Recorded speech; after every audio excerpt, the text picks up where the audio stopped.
అందరికీ నమస్కారం. Welcome to my channel. ఇరువురి తనువులు కలిసిన వేళ ఎపిసోడ్ 71.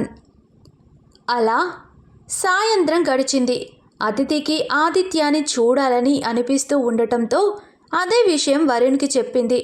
వాడు పుట్టినప్పటి నుంచి అతిథి వాడికి ఒక్కరోజు కూడా దూరంగా లేదు.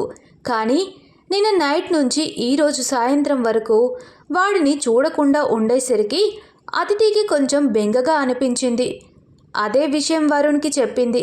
వరుణ్కి కూడా అతిథిని ఇబ్బంది పెట్టడం ఇష్టం లేక, సరే పద మనం ఇంటికి వెళ్దాం అని అనడంతో బెడ్పై వరుణ్ గుండెలపై పడుకున్న అతిథి thank you so much Varun గారు అని అంటూ వరుణ్ గుండెపై ఉమ్మ అని ముద్దు పెట్టి చెంగున పైకి లేచి బెడ్షీట్ తన ఒంటికి చుట్టుకొని పరుగున బాత్రూంలోకి దూరింది. అతిథి ఉత్సాహం చూసి చిన్నగా నవ్వుకొని బెడ్పై నుంచి లేచి బెడ్ రెస్ట్కి ఆనుకొని కూర్చున్నాడు. వరుణ్ ఇంతలోనే వరుణ్కి కృష్ణ గారి ఫోన్ నుంచి కాల్ రావడంతో బెడ్ పక్కనే ఉన్న టేబుల్పై ఉన్న ఫోన్ తీసుకొని లిఫ్ట్ చేసి హలో అనే లోపే daddy love you love you love you so so much అని సంతోషం నిండిన ఆది వాయిస్ వినిపించగానే వరుణ్ పెదాలపై చిన్న నవ్వు వచ్చి చేరింది. డాడీ, రెహాన్ గారు ఇక్కడికి రావడానికి నువ్వే కారణమట కదా, నాకు సలీం అంకుల్ చెప్పాడు. Love you so much daddy, నేనిప్పుడు చాలా హ్యాపీగా ఉన్నాను అని నవ్వుతూ వరుణ్తో అంటూ కృష్ణ గారి పక్కన బెడ్పై కూర్చొని వరుణ్తో మాట్లాడుతూ ఉన్నాడు. వరుణ్కి ఆది మొహం చూడకపోయినా వాడి మాటలు ద్వారానే తెలుస్తుంది ఆది చాలా సంతోషంగా ఉన్నాడు అని. ఆది ఈరోజు నైట్ లోపు అమ్మ నేను వస్తున్నాము అని చెప్పడంతో అవునా డాడీ, అయితే ఈరోజు నేను మీ దగ్గరే పడుకుంటాను అని వరుణ్తో కాసేపు మాట్లాడి ఆది స్నానం చేస్తూ కానీరా, అసలే ఇప్పటి వరకు ఆడుకోవడం వల్ల ఒళ్ళంతా చెమటలతో తడిసిపోయావు. ఆల్రెడీ మీ చెల్లి ఆరాధ్య, రేహాన్ స్నానం చేయడానికి వెళ్ళారు. నీకు కూడా స్నానం చేయిస్తాను రా అని అంటూ రాధా గారు బాత్రూంలోని టబ్లో ఆది కోసం వేడి నీళ్ళు నింపుతూ పిలిచింది. డాడీ, తొందరగా ఇంటికి వచ్చేయండి, నన్ను గ్రాని పిలుస్తుంది. ఇప్పుడు కానీ నేను వాష్రూమ్లోకి వెళ్ళకపోతే గ్రాని ఇక్కడికి వచ్చి నా చెవులు మెలిపెడుతుంది, నన్ను తిడుతుంది అని భయంగా అంటూ ఫోన్ కట్ చేసి కృష్ణ గారికి ఇచ్చి బెడ్ దిగి పరుగున వాష్రూమ్లోకి వెళ్ళాడు. వాడి మాటలు విన్న కృష్ణ గారు అలాగే హోటల్ రూమ్లో ఉన్న వరుణ్ చిన్నగా నవ్వుకున్నారు. సాయంత్రం అవ్వగానే రాహుల్, కుశాల్ కార్లో ఇంటికి చేరుకున్నారు. కుశాల్ తన ఇంటికి వెళ్తే రాహుల్ నేరుగా తన బెడ్రూమ్లోకి వెళ్ళాడు. అప్పటికే స్వీటీ లక్కీకి స్నానం చేయించి బెడ్పై కూర్చోబెట్టి లక్కీకి నైట్ సూట్ వేస్తూ రాక్షసి, నా లిప్స్టిక్ని టాయ్స్ రూమ్లోకి తీసుకొని వెళ్ళి నీ బొమ్మలకి పూసావు కదే, నీకు ఎన్నిసార్లు చెప్పాలి నా మేకప్ కిట్ ముట్టుకోవద్దు అని, అయినా కూడా నా మాట వినడం లేదు అని స్వీటీ బెడ్పై కూర్చున్న లక్కీని తిడుతూ ఉంటే లక్కీ మొహం ముడుచుకొని చేతులు కట్టుకొని స్వీటీ వంక గుర్రుగా చూస్తూ ఉంది. స్వీటీ లక్కీ వంక చూస్తూ ఏంటి ఆ చూపు, నీ అయ్య చూసినట్టు చూస్తే భయపడతాను అనుకుంటున్నావా అని కోపంగా లక్కీపై అరుస్తూ ఉండగా అప్పుడే రాహుల్ లక్కీ బంగారం అని పిలుస్తూ గదిలోకి రావడంతో అయ్ డాడా వచ్చేసావా అని అంటూ బెడ్ దిగి పరుగున రాహుల్ దగ్గరికి వెళ్ళి పైకి జంప్ చేయడంతో రాహుల్ కిందికి వంగి లక్కీని ఎత్తుకొని స్వీటీ వంక చూస్తూ లక్కీ బుగ్గపై ముద్దు పెడుతూ బంగారం నన్ను బాగా మిస్ అయ్యావా అని ప్రేమగా అడిగాడు. లక్కీ రాహుల్ వంక చూస్తూ హా డాడా, నిన్ను నేను చాలా మిస్ అయ్యాను. నీకొక విషయం తెలుసా, ఈరోజు టాయ్స్ రూమ్లో నేను, అన్నయ్య, ఆరాధ్య ఆ రేహాన్ చాలాసేపు ఆడుకున్నాము తెలుసా అని మెరుస్తున్న కళ్ళతో చెప్పింది. రాహుల్ లక్కీ బుగ్గపై ముద్దు పెట్టి, ఓ అవునా, అయితే నా బుజ్జి బంగారం ఈరోజు చాలా ఆటలు ఆడుకుంది అన్నమాట అని అంటూ స్వీటీ వంక చూశాడు. స్వీటీ వాళ్ళు మాటలు పట్టించుకోకుండా బెడ్పై లక్కీ చిందరవందరగా పడేసిన పౌడర్ డబ్బా దువ్వెన తీసి డ్రెస్సింగ్ టేబుల్పై పెట్టి బెడ్షీట్ సరిచేసి రాహుల్ని దాటుకొని బయటికి వెళ్తూ ఉంటే రాహుల్ ఒక చేతితో స్వీటీని పట్టుకొని ముందుకు లాగి సైడ్ నుంచి స్వీటీని హక్ చేసుకొని స్వీటీ బుగ్గపై ముద్దు పెట్టుకుని సారీనే అని గారంగా అన్నాడు. స్వీటీ మాత్రం రాహుల్కి ఏం సమాధానం చెప్పకుండా రాహుల్ నుంచి దూరం జరగాలి అని చూస్తూ ఉంది. కానీ రాహుల్ స్వీటీ నడుము చుట్టూ చెయ్యి వేసి గట్టిగా పట్టుకున్నాడు. రాహుల్ మరో చేతిలో ఉన్న లక్కీ అది చూసి, డాడా నువ్వు మమ్మీకి ఎందుకు సారీ చెప్తున్నావు? నువ్వు ఏదైనా మిస్టేక్ చేశావా అని ముద్దుగా అడిగింది. రాహుల్ అమాయకంగా మొహం పెట్టి, అవును బంగారం, ఈరోజు మార్నింగ్ మమ్మీపై కోప్పడ్డాను, అందుకే మీ మమ్మీ నాతో మాట్లాడటం లేదు అని లక్కీకి చెప్పి తలదించి స్వీటీ వంక చూస్తూ సారీనే అని గారంగా అన్నాడు. లక్కీ కూడా కొంచెం ముందుకు వంగి స్వీటీ బుగ్గలని పట్టి లాగుతూ, సారీ మమ్మీ, డాడాని ఈ ఒక్కసారి క్షమించు కదా అని తండ్రి తరపున తల్లికి సారీ చెప్తూ స్వీటీని బుజ్జగించడం మొదలుపెట్టింది.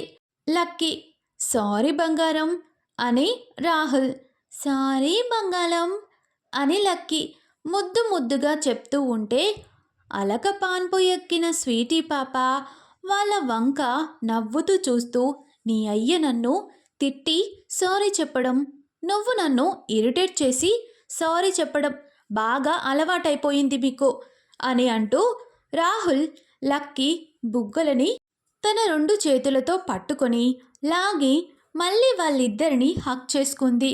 లక్కీ కూడా నవ్వుతూ సారీ మమ్మీ, ఇంకెప్పుడు నేను నీ లిప్టిక్ తీయను అని ముద్దుగా చెప్పింది. రాహుల్ కూడా స్వీటీని హక్ చేసుకుని స్వీటీ నుదిటిపై ముద్దు పెట్టి సారీనే, ఇంకెప్పుడు కోపంతో నీపై అరవను అని అన్నాడు. స్వీటీ కూడా రాహుల్కి సారీ చెబుతూ, నేను కూడా సిచ్యువేషన్ ఏంటో అర్థం చేసుకోకుండా నీపై అరిచాను, సారీ రాహుల్ అని ఈగోకి పోకుండా ఇద్దరు సారీ చెప్పుకొని వాళ్ళ గొడవకి పోలీస్ స్టాప్ పెట్టారు.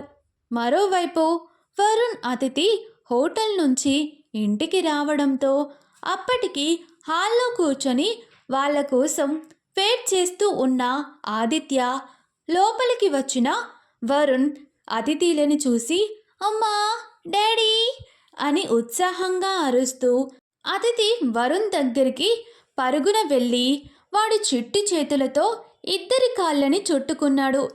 అతిథి ఆదిత్యాని ఎత్తుకొని తనివి తీరా వాడి బుగ్గపై ముద్దు పెట్టుకుని, ఆదికన్నా అమ్మ నిన్ను చాలా మిస్ అయ్యింది అని అంటూ ఒక్కరోజు దూరానికే వాడికి వారం రోజులు దూరంగా ఉన్నట్టు అనిపిస్తూ ఉంటే అతిథి ఆదిని తన గుండెలకు హత్తుకుంది.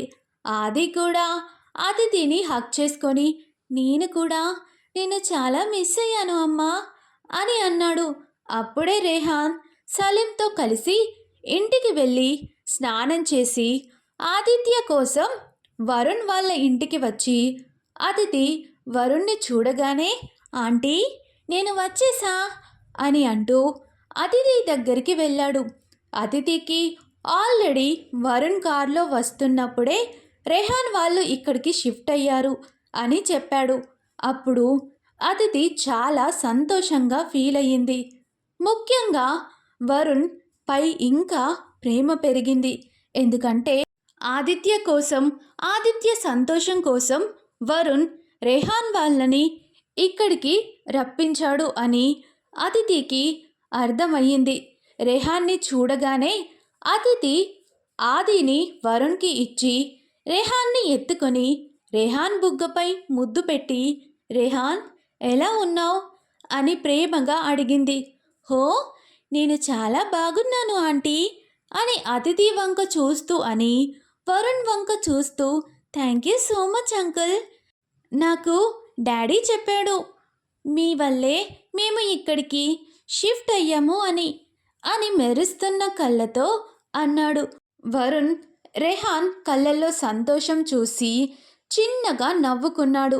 ఆ రోజు రాత్రి రాధా గారు అందరూ భోజనం ఇక్కడే చెయ్యాలి అని కమాండింగ్గా చెప్పి రాధా గారు దాక్షాయిని గారు కలిసి అందరి కోసం ఇష్టంగా వంట చేసి డైనింగ్ టేబుల్పై సర్దారు.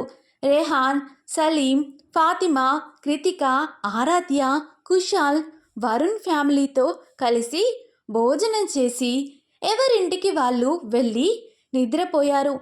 ఆదిత్య వరుణ్ అతిథిల మధ్యలో పడుకొని అతిథి వరుణ్ చేతిని తన బొజ్జపై పెట్టుకొని వాడి చిట్టి చేతిని వాళ్ళిద్దరి చేతులపై వేసి పడుకొని, అమ్మా, డాడీ, ఈరోజు నేను చాలా సంతోషంగా ఉన్నాను.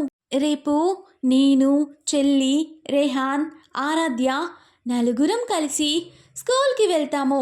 అలాగే ఈవినింగ్ ఇంటికి వచ్చాక గ్రాండ్మా గ్రాండ్పాలతో గార్డెన్లో కలిసి చెట్లు నాటి, గ్రాండ్మా మాకు స్నానం చేయించాక హోంవర్క్ చేసుకొని భోజనం చేసి, డాడీ నువ్వు స్టోరీస్ చెప్తూ ఉంటే, అమ్మ జో కొడుతూ ఉంటే నేను నిద్రపోతాను. ఇలా రోజు జరుగుతుంది. నేను రోజు సంతోషంగా ఉంటాను అని బోలెడు కబుర్లు వాళ్ళకి చెప్పుకుంటూ నవ్వుతూనే నిద్రపోయాడు. వాడు నిద్రపోయినా కూడా వాడి పెదాలపై చిరునవ్వు మాత్రం అలానే ఉంది. అతిథి వాడి పెదాలపై చిరునవ్వు చూసి వరుణ్ వంక చూస్తూ, థ్యాంక్ యూ వరుణ్ గారు, వీడు ఎప్పుడూ నాన్న లేడు అని బాధపడుతూ, ఏదైనా పెద్ద ఫ్యామిలీని చూస్తే నాకు కూడా అలాంటి ఫ్యామిలీ ఉంటే బాగుండు అని ఆలోచిస్తూ ఉండేవాడు. కానీ మొదటిసారి వీడు నిద్రపోయినప్పుడు వీడి పెదాలపై చిరునవ్వుని చూశాను అని ప్రేమగా ఆదిత్య బుగ్గపై ముద్దు పెడుతూ అంది అతిథి. వరుణ్ కూడా చిన్నగా నవ్వుతూ ఆదిత్య బుగ్గపై ముద్దు పెట్టి అతిథితో మాట్లాడుతూ నిద్రలోకి జారుకున్నాడు. కొనసాగుతుంది. ఈ స్టోరీ మీకు నచ్చితే ఈ స్టోరీపై మీ అభిప్రాయాన్ని కామెంట్లో నాతో పంచుకోండి. అలాగే వీడియోని లైక్ చేసి కుదిరితే షేర్ చేసి హైప్ చేయండి. కొత్త వాళ్ళు మన ఛానల్ని సబ్స్క్రైబ్ చేసుకొని ప్లీజ్ సపోర్ట్ చేయండి. Thank you for watching the video.